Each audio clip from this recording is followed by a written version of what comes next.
We back. What's up, everybody? It is just me today. I'm riding solo. My name is Jake Berlin. Thank you so much for joining me, everybody. The Mandalorian is back. Super excited to start talking Mando on a weekly basis. It will be Brian with me most of the weeks, but he's just not feeling too good today, so he had to take a step back. And I'll be riding solo to talk episode one, episode one, chapter 17 of the Mandalorian season 3. Thank you guys so much for joining me. I appreciate it. Super excited to talk Mando. Look, it goes without saying, but I know everyone is super excited for this show, and that definitely is the case for myself. We've been looking forward to this for a very long time. It's been almost 2 years since we've seen Mando on his own television show, which is super, super exciting. So I'm excited to dive into it. There's a lot to talk about today. Just a heads up, we're going to be live every Wednesday, 6 o'clock Pacific, right here on the channel, discussing Mandalorian and talking everything that comes with it. And we're going to have special guests, too. We're going to have some special guests joining us, which is going to be very, very cool.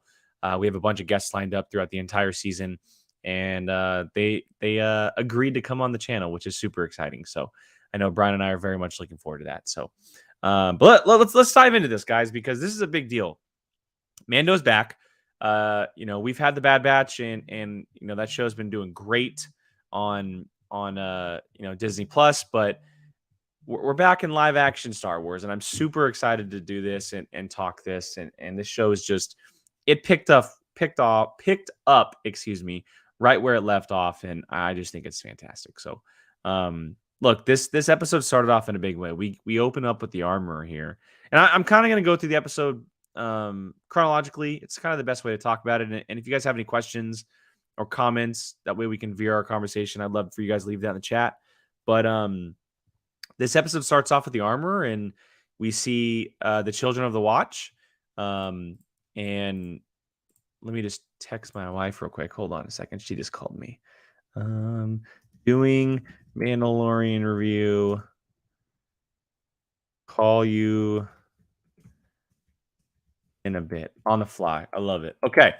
So look, we get the armor, and we get the Children of the Watch, and we see them basically bringing a young kid into the fold, and we're going through the whole process of them becoming a Mandalorian, and we see what they're doing. And look, let's just call it what it is. They're a bunch of cultists. They are.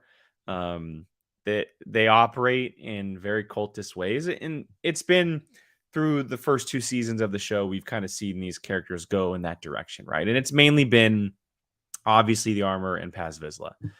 And so we see that last time we saw them, it was just them two. And it's funny, I actually watched that episode last night before I went to bed, episode 5 of the Boba Fett, which is the episode where Din, comes into contact with the armor and Paz Vizsla on that world that looks like a ring.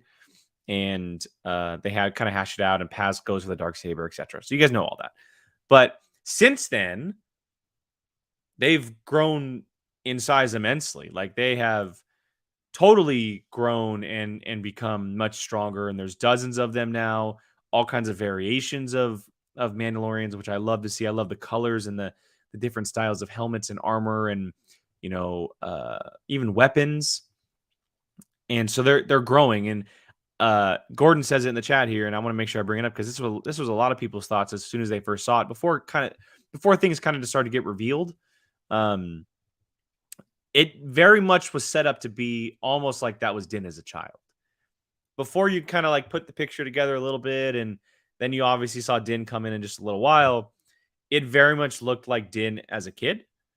But once we realized it wasn't, and then recognizing that, they've been doing their job, and they've been putting in the work on recruiting to, whether it's called Children of the Watch or whatever they're calling themselves, there's a lot of them now. It's not just the 2 of them anymore.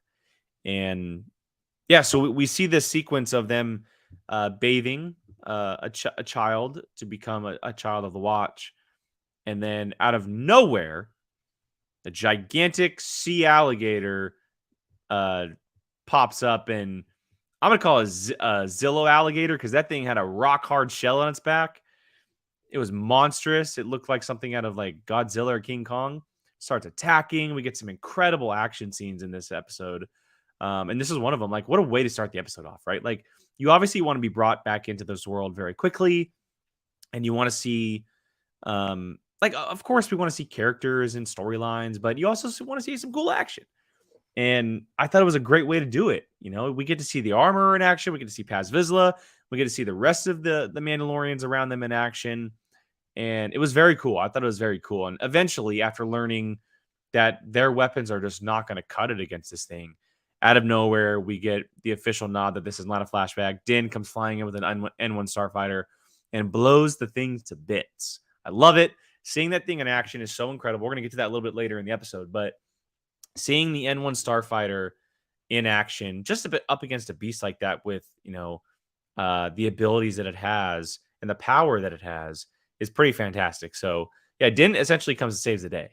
And whether or not the armor and Paz Vizsla like it, he saves the day, and you just get alligator guts all over the place, which I think is awesome. Again, a great way to start the episode. So fast forwarding a little bit, after Din lands and all that stuff, we get a conversation between the armor and Din, kind of going back to that episode 5 of Boba Fett, where they're talking about, how he can reclaim the name of Mandalorian, because the armor says you are no longer a Mandalorian. And even though he is, to her, she's not, because he lifted his helmet off, right? He took his helmet off and he did it willingly. He did it himself. So we have that kind of conversation again. Din is very much still stuck on this idea of trying to right the sins he has made to her and to the Watch, is what I'm going to call them. And I just don't get it, man. Like, I know that he grew up with them and he was obviously committed to them for a long time. And maybe he just hasn't had enough contact with people like Boba Fett and Bo-Katan and everything that's about with her. But he seems so hung up on the idea of, like, that's what it means to be a Mandalorian. Like, to be with her and to be with them means that's what it is to be a Mandalorian. It's just not true. Like, I know that this season's eventually going to get there, and Din's going to come to his senses, and he's not going to want to become a Children of the Watch anymore. And he's going to, I mean, we've all kind of been predicting it, but he's going to fight them.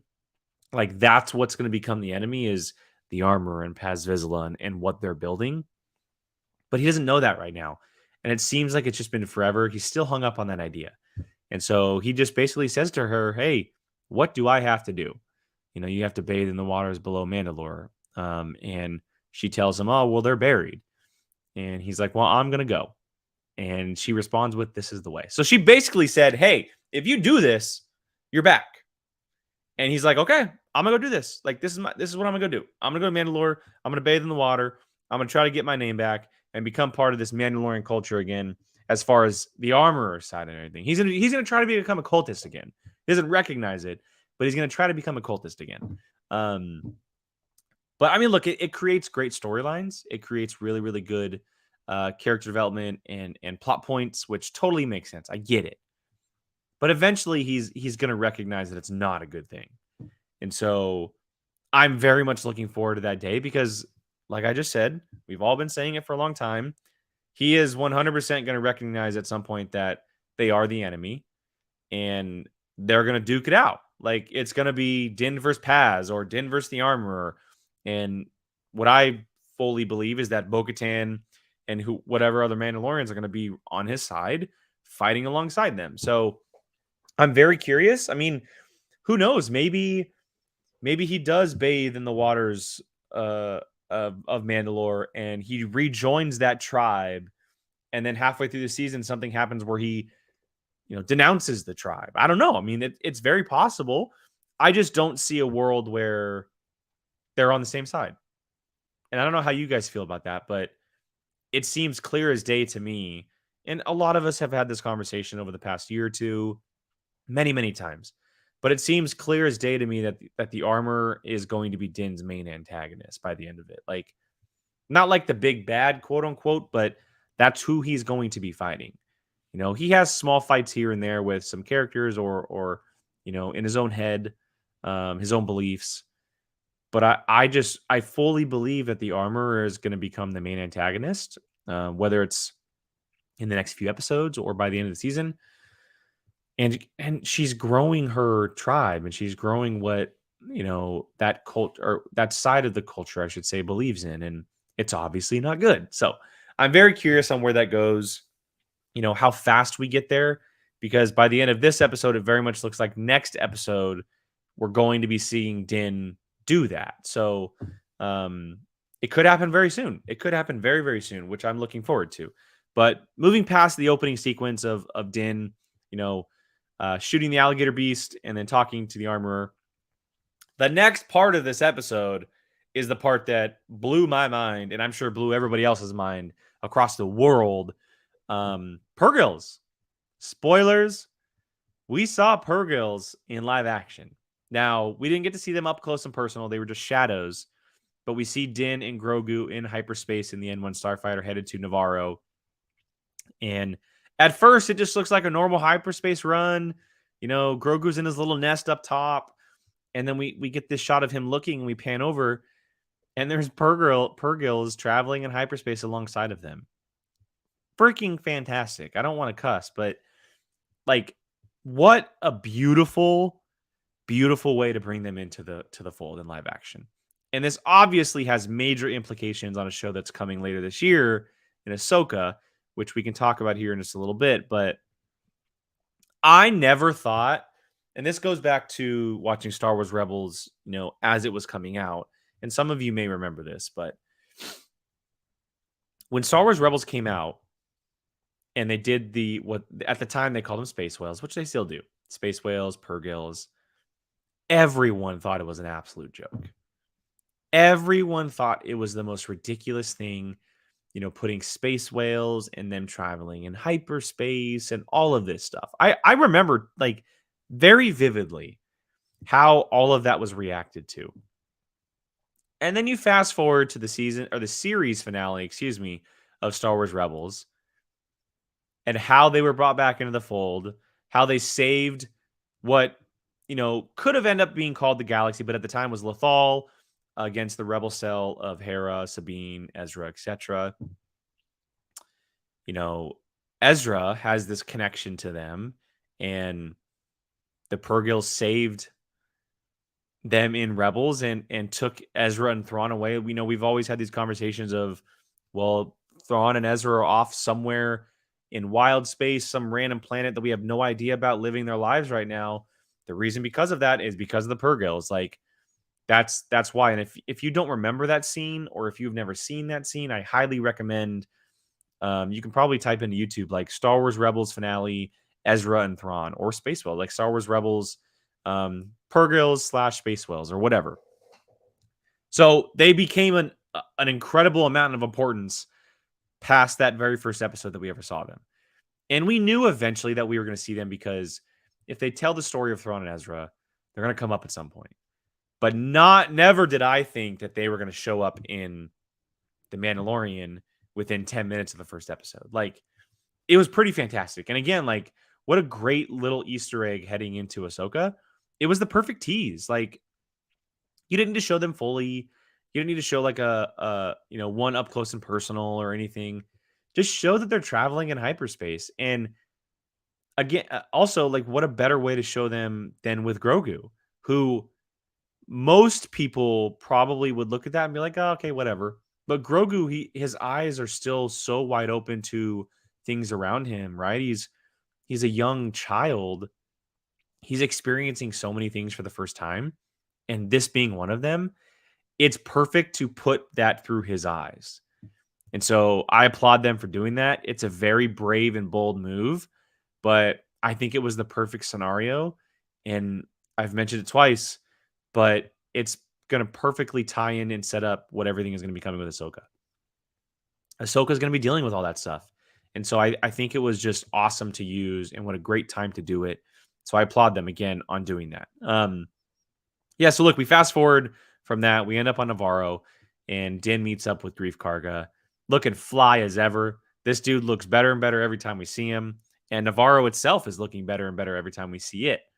It is much bigger. It's much, cleaner.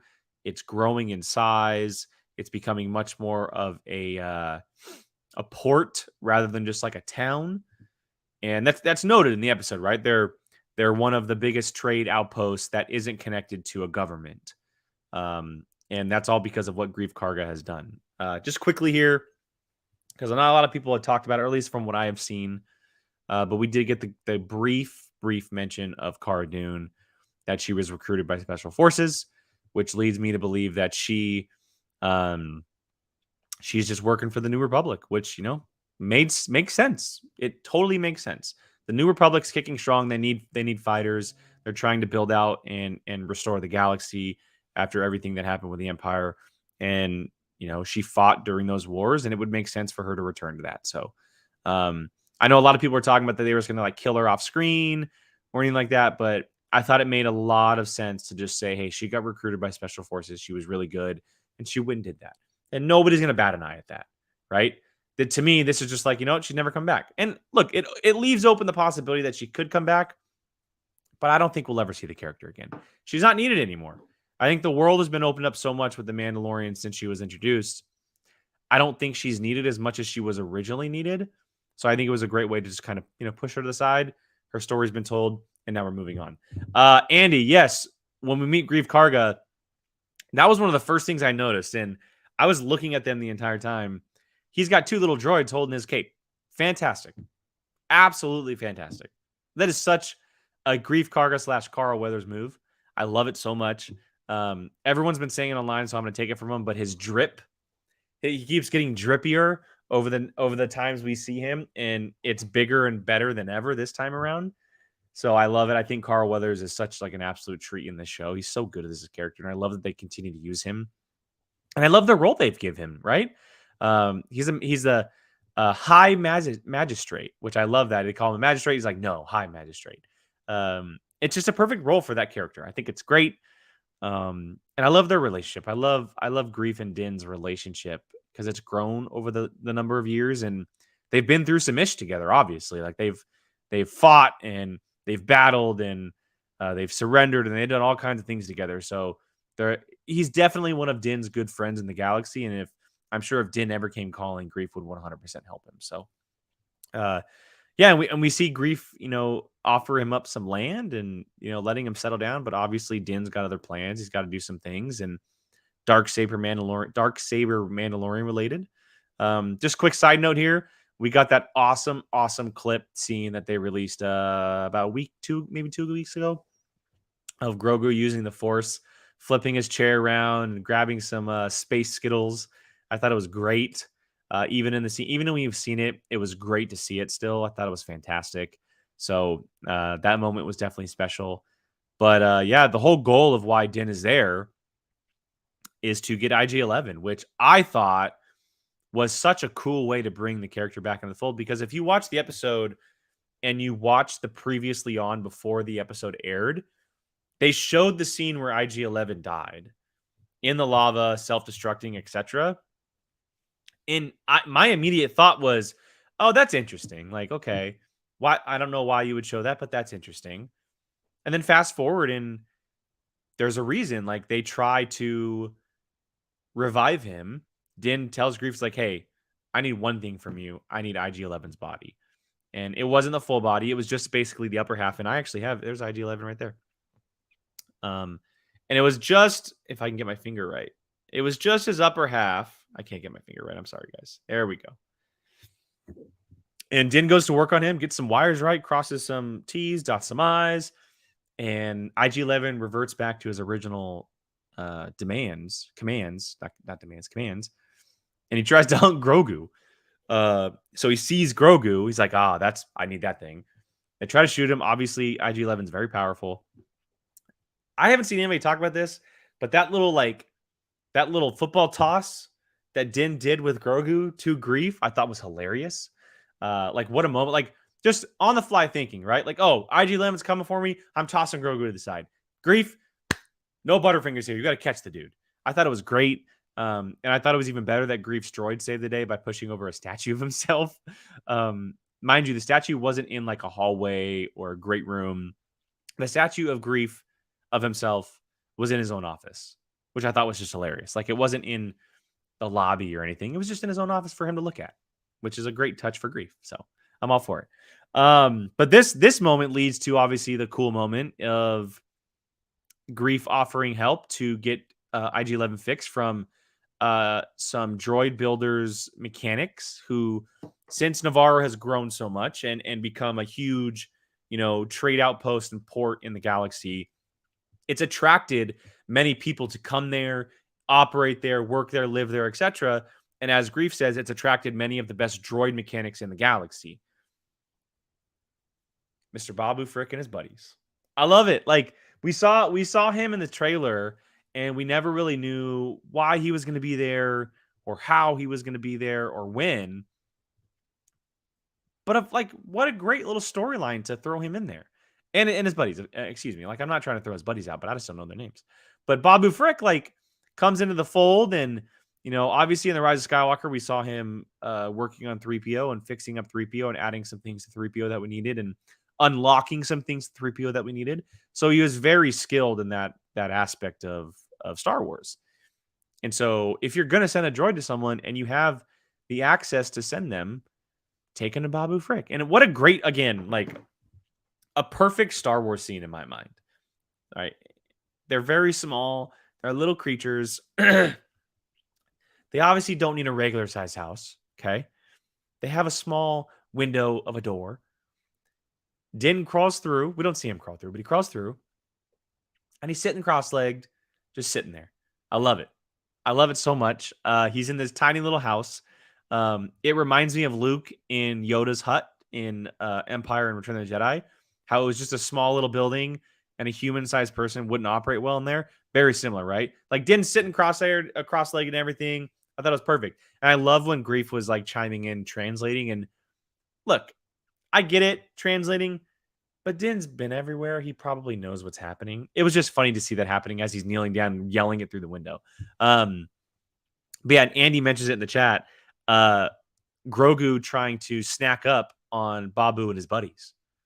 Just hilarious. Fully, the second he sees them, biggest candy I've ever seen in my entire life. He wants all of that, which I thought was so perfect and so funny. Adding to the character of Grogu, adding to the personality of Grogu. I loved it. I loved it so much. And I love when Din grabbed him, put him down, and then he went back again. It's such the way that they adapt and tell Grogu's personality is pretty perfect. He's obviously getting older and they're adding things to him here and there, but still very much that kiddie aspect. And going back to what I said earlier about experiencing new things in the world, this is the first time he's ever experienced something like this. So it would make sense for him to be like, ooh, that looks yummy, which I thought was a great touch. So, but yeah, we leave that scene just knowing that Babu and his buddies are working on IG-11. So we're going to be getting IG-11 soon. We're going to be getting that character soon. And if I'm not mistaken, correct me if I'm wrong, chat, or anybody out there, I'm pretty sure Mando said that he was going to go hunting for the part to get Babu, and then they could fix him. And so we could all wrap back around and then see IG-11 get, revamped up once we return back to Navarro. So that's a very interesting storyline. But I love seeing everything about Navarro. I just love that the city is there like that. And I think it's a great central hub for Mando. We've seen him on Tatooine a couple times, and he's traveled to many, many planets and cities in the time that we've seen him. But I think that Navarro could be a really, really good central hub for the character. And it always kind of has been. From the first couple of episodes, he was obviously getting bounties from Grief out of Navarro. It would make sense for him just to continue for that to kind of be his, I'm not going to call it his home, hub, central location is kind of the best way to put it. So I have no doubt we're going to be spending a lot of time in Navarro. I think it's great. I love what they've done with it. And it equals more Grief. So I'm all for it. Real quick, before I keep going, I need some liquid. So just hang on for a second. Talking by yourself is a lot. I've been talking for 24 straight minutes, essentially. I love it, but I got to stay hydrated. Otherwise, my mouth starts to get all dry and starts collapsing. But so in this moment, after the whole Babu Frick, IG-11 stuff, this is where we really start getting the cool stuff. We really start getting the stuff that I love which is the pirates, space battles, the action. I love it. I love it. And I thought the pirates were perfectly captured. We see Din and Grief come up to the pirates, and these pirates are trying to enter a school that's not a school. It's or excuse me, they try to enter a school that used to be a bar, but is no longer a bar because it's school. That's what I meant to say. And they just want in. They're being asshole pirates per usual, and they want in, and they whether it's a school or not, they still want to enter the building, which I thought was a little odd. Like, he's like, I still want to go in if I want to drink. Vane, I think was his name. Vane? I think it was Vane. But great incarnation of pirates. I love the way they look. Obviously, it comes back into the fold here in a little while with a little bit of a space battle, which I thought was great. Just getting that space battle real quick. Like, actually, before we get to the space battle, I'm going to read some of the comments just to make sure I'm not reading anything or missing anything. Let's see. It made me think of Elf. Yes, maybe Grogu is Majin Buu. Last time Grogu was on Navarro, he was stealing cookies from kids. Great point, John Pedro. Great point. I forgot that scene. He was in school. I don't think he was trying to eat them. He was hugging, playing. Yeah, I mean, you can definitely see it like that. I just he was so overly excited. It almost looked like he was trying to almost lick them like a lollipop per se. But yeah, either way, whether it was hugging, playing, eating, it was a great scene. I thought it played to the personality of him very, very well. John, but I swear that Grief said if anyone can find it and Zelens can, might they have gone with him? I don't think they went with him. I think Din's gonna find the part and bring it back to him, I think is what's gonna happen. I think it just makes sense for Din to come back instead of taking them with him when he's already got Grogu. But maybe, very much maybe. So, and then let's see. John Pedro, the Pirate King, Ichman, Sigmund, the Sea Monster. Yeah. We're going to get to the Pirate King here in a second. Pirate name Vane was perfect. Yes, I agree with you, Andy, especially for me as I just rewatched. Oh, you just rewatched Black Sails? I need to do the same. I haven't seen it since it finished, so I definitely need to do the same. That's a great call. I think he's always the recipient of people picking him up and holding him. He wanted to do the same. And that is a great point. That is a very, very good point. He's been picked up so much in his life. Now he's finally seen something that's a little bit smaller than him. So that's actually a really good point. Good call. All right, let's get to the pirate fight, which I'm going to call it Pirate Star fight, and the pirate himself. The Star fight was probably my favorite part of the entire episode. And you guys watching know this, but I love this part of Star Wars. And obviously when it's done well, and it was done very, very well. We've seen bits and pieces of what the N1 can do at this point, but we haven't been able to see how strong and powerful it really is. And we finally got to see the training wheels taken off, right? He's put into a situation where he has to get out of. He's flying away, he's leaving Navarro, he's going off on his little quest, and he gets tracked by these pirates. There's 3 of them at first, turns out to be 6. And the pirates think they have him. Of course they don't, because 1, it's Din, and 2, he's in an N1 that's got a supercharger in it.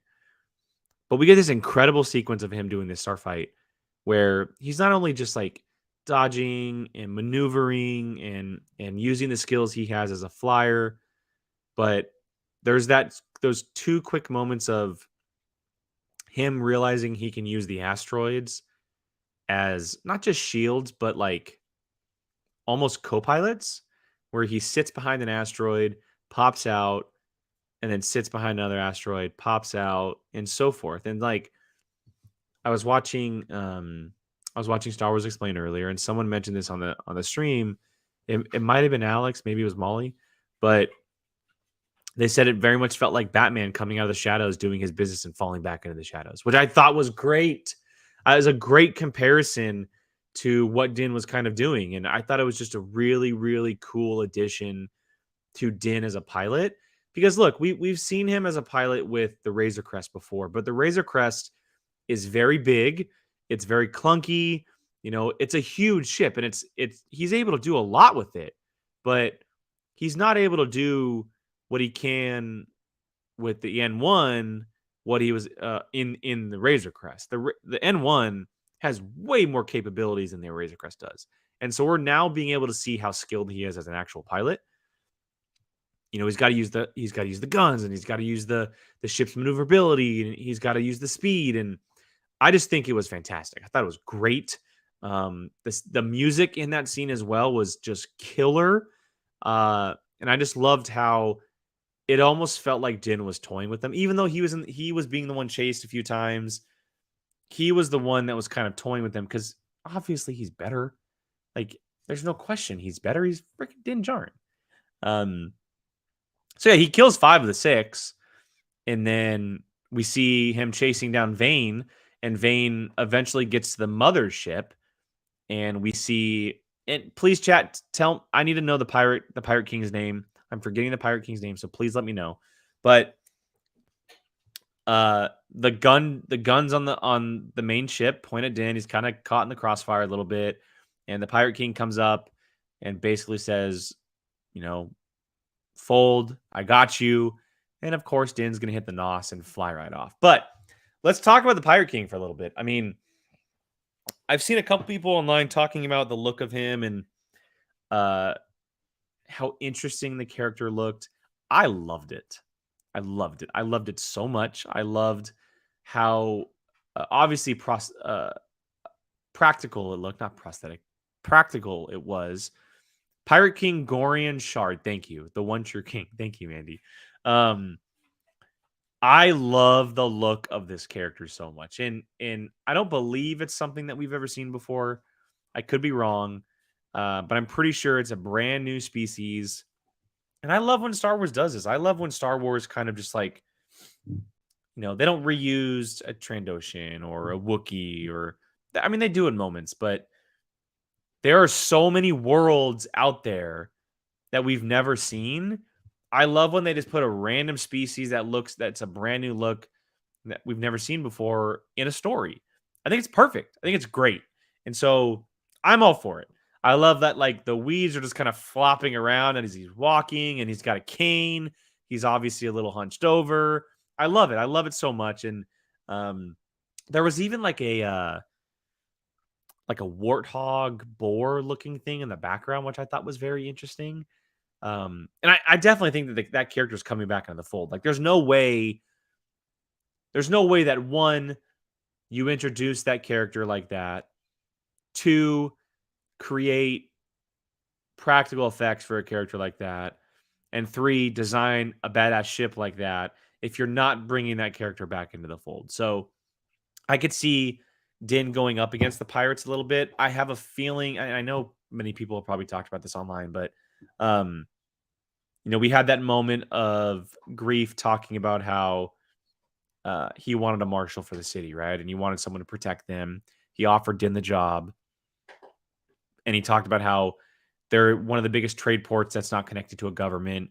That, not being connected to like the New Republic or anything, obviously leaves open the door for something like pirates to attack and do business there and do whatever they want if no one is really overseeing the town, the city, the village, etc. So I can see a situation where, you know, Din is either called, or when he comes back, the pirates have kind of invaded, taken over, or doing something that they're going to regret. Like, let's be honest, they're going to regret. So, yeah, I loved it. I love the pirate stuff. I think it's great. Space pirates, like, come on, space pirates, guys. It's awesome. Speaking of black sails, space pirates. How can you not love space pirates? Especially when they look as cool as a space swamp thing, a space thing. There you go. It's funny. I actually saw someone on, I think it was Twitter, saying this is Star Wars version of Pizza the Hut. Obviously not pizza, but very similar, just kind of like a big clunky character with practical effects. I love it though. Again, this is what makes Star Wars so fun. But yeah, let's fast forward after the pirate stuff. We see Din was going. He was actually, before we get to that sequence, I want to talk about Din teaching Grogu everything about being a Mandalorian in hyperspace, which I thought was very interesting because we've always been debating and talking about how, okay, is Grogu going to learn the ways of being a Mandalorian? Is Din going to take that upon him to teach Grogu the ways of what he learned or what he thinks he should learn rather than becoming a Jedi? In this scene, I thought it was like not 100% set in stone, but like it was hit over the head pretty good that Din is taking it upon himself to be like, okay, you have to learn this. Like if you're going to one day do this, this is what this means. This is what this means. It's like, and I have experience with this because my father did this with me, but it's like teaching your teenage son about cars, like the gas gauge and the temperature and the oil and just all of that, right? That like you go through that process. Majority of people go through that process before they learn to drive because you kind of have to learn the machinery that you're flying or driving. Driving. We don't fly cars, but yet anyway. So I love that scene of just kind of like a little plant in there, like during your time in hyperspace, because it's a little bit of time. Teach him, teach him about the gauges and what this means and stuff like that. And now that I'm thinking about it, that scene actually takes place before the starfighter fight, because when Din is showing him the enemy locator, that's when the pirates show up. So it actually takes place before the pirate fight. So I apologize. But either way, I thought it was a really cool scene of kind of just teaching him what it is all about. And I have no doubt we're going to see more of that. And, Din has taken on the responsibility of him. And so I think that it's a great touch to do every once in a while. If they're in those moments where it's just the two of them, whether it be a blaster, which I don't think it'll be a blaster, but whether it be a blaster, ship technology, anything, being that Din is now committed to taking care of him, he kind of needs to take it upon himself to show him what's going on. Otherwise, Grogu's never going to know. So, Andy, it also connects back to episode 1 when Rick Ollie was showing Anakin the controls. Yeah, hey, good call. It's a nice little Easter egg for sure. Absolutely. Yeah, before Annie got into the cockpit, you're right. Good call. So yeah, after this and the pirate fight, we get one of the coolest scenes, and we see Din flying to Kalvala, which I believe that's the way you pronounce it. I could be wrong. It's a moon of it's the moon of Mandalore, and we see the Mandalorian castle of Bo-Katan. Very, very cool. I love the music setup in this. I thought it was a really cool design. It felt very Mandalorian. But Din just has access to go. He just has access to hang out and go see Bo-Katan, but it wasn't a pleasant visit. I can tell you that much. It wasn't a terrible visit, but it was just kind of like an I give no F's visit, which we're going to get to here in a second. Again, guys, I've been talking for 38 minutes on my own. It's a lot. It is a lot. And I actually did a Bad Batch review just before this, so I've been talking for probably over an hour by myself. Andy, I totally thought they were going to Tatooine to get Pellis help to find the droid stuff. I mean, it definitely would have made sense. It makes me wonder how quick Din really needs the droid.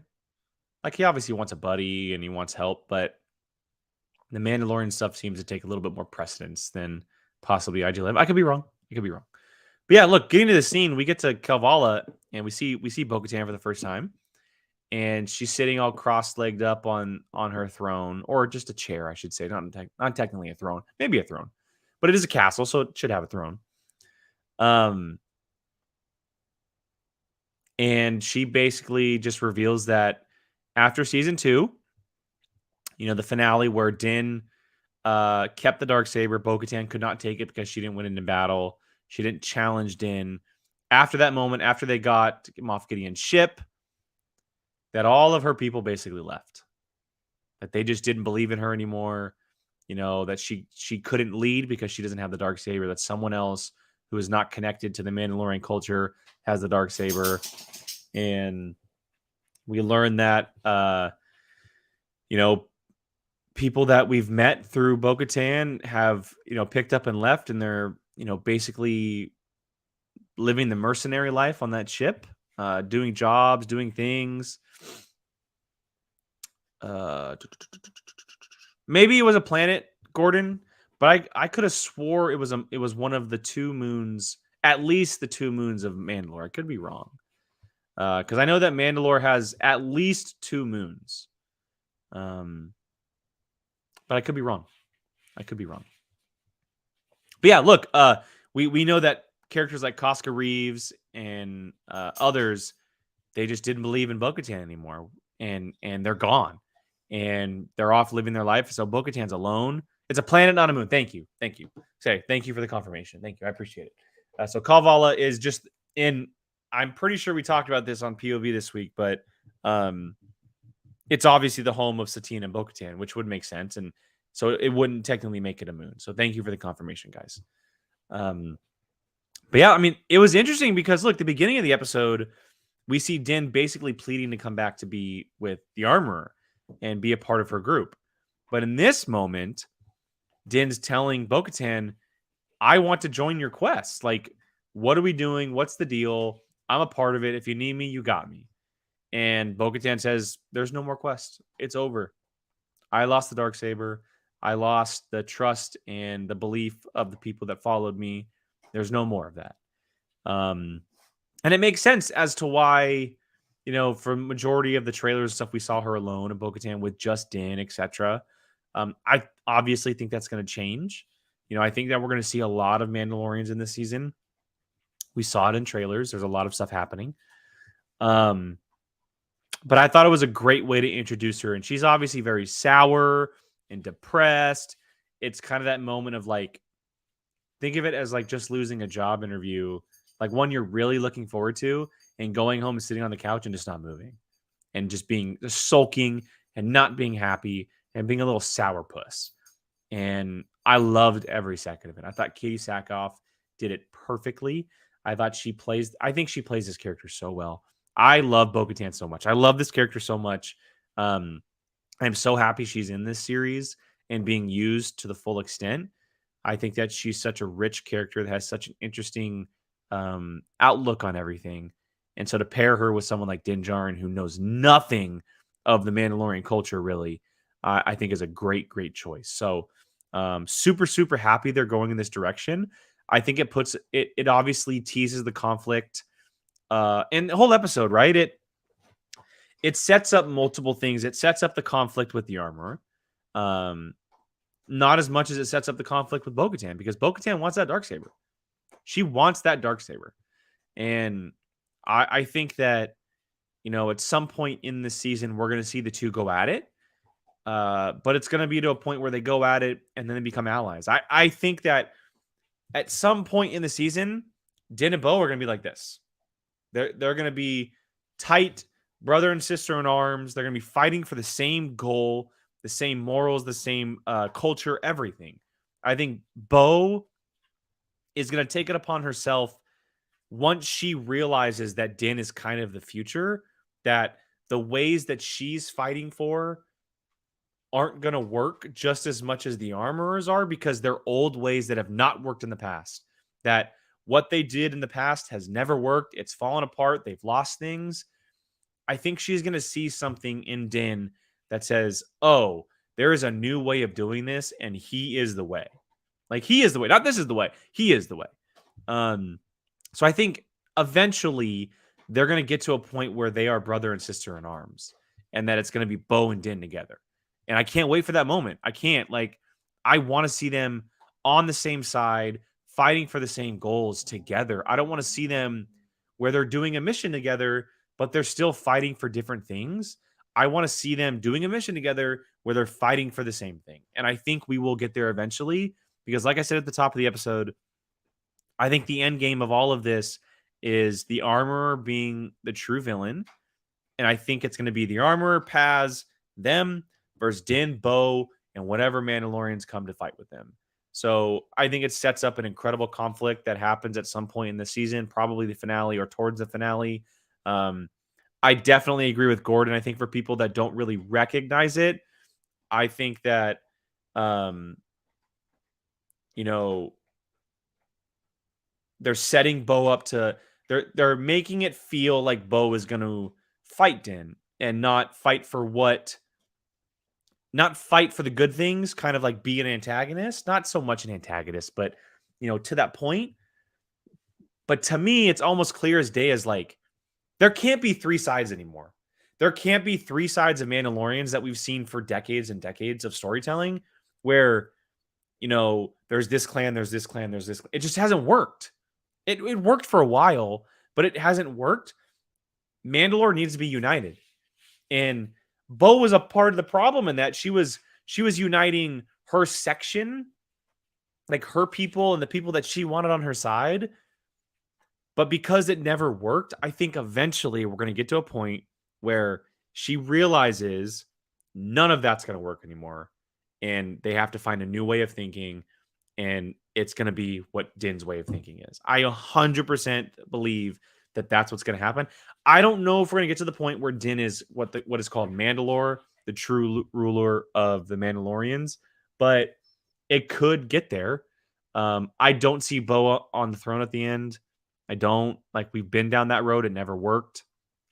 But eventually, I've said it like 3 or 4 times. I think Din and Bo will be hand in hand fighting together by the end of the season, if not sooner. Which I cannot effing wait to see. Like, they're right there together. The pop figure of Bo and Din himself. I just can't wait to see it. Like, I think they're awesome. And they're totally setting it up. Like, after the episode today, I don't know if you guys saw it, but go on Twitter. They released 2 official posters of Din and Bo. They were split down the middle with the Darksaber in the middle on both sides, like clearly trying to set up the conflict between the two of them. And there might be a conflict of them fighting for the saber and Bo, kind of getting in her head that she needs this, kind of like sticking to the old ways again and thinking that Din's the enemy. But eventually, I think she'll realize that that's not the way, and that we're going to get to a point where it's going to be the two of them. Din needs allies, and specifically Mandalorian allies, and Bo is the best bet, 100%. So, all right, let me get to a couple comments here. Let's see. Bo-Katan is lonely now. She spends all her time on Space Tinder. I love that, Space Tinder. That's great. That's great. I wish I had a better pun, but I don't. Andy, I wish when I was depressed and alone, I was able to still look like that a lot. Facts, Andy. Facts. And I love that the entire time she was talking, she didn't even move. Like, she was talking super serious and like giving it to Din, and she just didn't move. Didn't put the leg down, nothing. Like, I love it. I agree. I think Bo will become what Sabine was to her. That's a great comparison. I love that parallel. That's a really good comparison, actually, because Sabine meant a lot to Bo and impacted her a lot.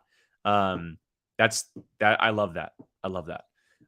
Gordon, I think they are trying to make us think that Bo-Katan will be an enemy. Yep, just talked about that. I agree with you. Andy, we saw in the trailers Bo and Grogu hanging out, so I think she becomes someone he can trust as much as he trusts Grief and IG-11. I agree. I 100% agree. I think that Bo becomes part of that inner circle. And like I just mentioned, she needs Mandalorian allies. She needs Mandalorian allies, 100%. John, I feel like we have already seen most footage from the trailer. There's definitely been a lot. I will agree with you there. There's still some stuff that hasn't been shown yet, but I wouldn't be surprised if most of the trailers are within the first like 3 episodes, maybe 4. But that leaves 3-4 episodes of no footage. So, I don't see the poster setting up conflict, but unity. I mean, it can definitely be both sides. The reason why I was saying that is because of how they kind of left at the end of the episode. Like, to the average viewer. So take the Star Wars blinders off for just a second. To the average viewer, you see that confrontation as a confrontation, like not a good piece of communication, where Bo is still very salty. She doesn't have the Darksaber. Like, Din came to help and she wanted nothing of it. And if you tie that in with the dropping of the posters, again, to the average viewer, it looks like they're fighting for the saber. But to us, it's like, yeah, I mean, I can totally see the unity part of it for sure. I really want. I follow this Twitter account. It's called Textless Posters. So they take movie posters and TV show posters and take all the text off of them. I'm really waiting for them to take the text off those posters so we can combine them. to one wallpaper where it's like that, it's super sick. Super sick. But yeah, look, guys, I think that as far as the first episode goes, I thought it was great. I thought it was a perfect setup for what's coming. But I also thought it was a great individual story to get us back into the fold. I put it up on Twitter earlier, and I'll just kind of reiterate here. It gave us everything that we've been missing, everything we've wanted from the characters of Mando and Grogu, but also sets up everything that's going to be happening for season 3. And the last thing I kind of want to just, say quickly is, season 2, although there were, main stories and goals, there were a lot of what people call side quests, little missions to different planets, kind of still touching on that whole bounty hunter aspect, right? Doing different things. I don't know if you guys took it away as much as I did, but I walked away from this episode really feeling like they hammered home that the season is going to be one big story, that there's not going to be as many side quests as we have seen in the previous seasons, that it very much feels like there's one conflict, one story, one goal, much more than the previous seasons where like we'd go to a planet and do a story, or we'd go to this and do that story. We meet this character and do that. I feel like this season is very much one straight through line from beginning to end, all about Mandalore and realizing who the true enemy is, uniting Mandalorians, etc. And that leaves me super excited because I've said it before and I'll say it again. The Mandalorians are my favorite thing in Star Wars, over the Jedi, over the Force, over, the rebellions and the First Order and all of that. I love Mandalorian culture, Mandalorians, and I want their story to be told. And what a great way to do it. I think that over 8 episodes, it'll bleed into season 4, but over 8 episodes of season 3, we're going to get so much of it, more than we ever have before. And I cannot wait. So I'm super excited. All right, a couple comments here before we get out of here. Brian popped in. Hey, Brian. Hope you're feeling better, buddy. Hi, everyone. Sorry I couldn't be there going through some stuff. You're good, dude. Relax. You're good. I just thought Jake was a special guest. I am a special guest. I'm always a special guest. Let's be honest. I'm always a special guest. Jake's doing a great job. He loves that I'm not there to interrupt him. I mean, I'm not going to disagree with the statement, but I will say my mouth is really starting to hurt after all this talking. I did a Bad Batch review before this, which will be up tomorrow morning, and now I'm doing this. It's a lot. It is 100% a lot. So yes, thank you, Brian. John, what are you saying? Jake likes to talk? Inconceivable. Is that true? Do you guys think I like to talk? I'm interested. I like to talk about things I like to talk about. I don't know if I like to talk. I'm actually an introvert, for people who don't realize. And Brian can back me up on that. Don't you lie to the people if you're still watching. But no, look, Mandalorian season 3 is off to an incredible start. I'm really happy with the first episode. Truthfully, I was going to be happy either way. I think that no matter what the episode was going to be about, I was going to be happy. I just love that these characters are back. So I'm super excited to dive into it each and every week. Again, we'll be live every Wednesday, 6 o'clock Pacific, right here on the channel. Brian should be here. I'll leave that up to him. I'm just gonna tell you guys flat out, he flaked on you guys today. He didn't want to talk. He didn't want to talk about the Mandalorian. He hated the episode that much. He just could not bear talking about it today. They just ditched out. He left me by myself. So, yeah. But yeah, look, Mandalorian live every Wednesday, 6 o'clock Pacific, as Brian's probably frantically typing to make sure that's not the case. The Bad Batch reviews will be pre-recorded for the next few weeks and uploaded Thursday mornings. We're more than likely going to do a live discussion for the finale, but we're going to be doing pre-recordings because 2 live streams on Wednesday is a little tough. Can't do it Thursdays. And so you'll see, uploaded reviews for those Thursday mornings, probably pretty early, like 8, 9 a.m. So check that up Pacific time, of course. So go and check those out. So the Fandalorian Club, you get twice a week, guys. Super exciting. Very happy to be talking all kinds of Star Wars. And hopefully I'm not doing it alone next week, because I'm not doing it alone next week.